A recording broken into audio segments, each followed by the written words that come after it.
Mga lods, ready na ang aking lulutuin na egado. Ayan.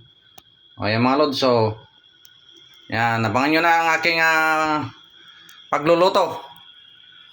Ilocano version, egado. Ayan, dahil mainit na yung mantika, ilagay ko na yung mga recados nya. Ayan, dahil nag-brown na yung mga recados nya, ihulog ko na yung liver. Ayan, dami mga lodi, oh. Ayan mga lods, luto na yung karne.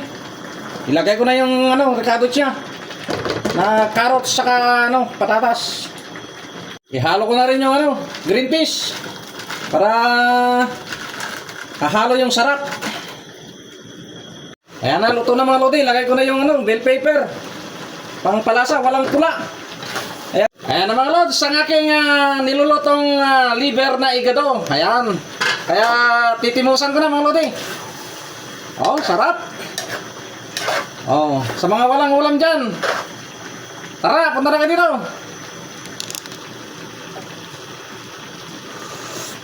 Ay na, kumare, nagnanam. Thank you for watching. Ito na ang final.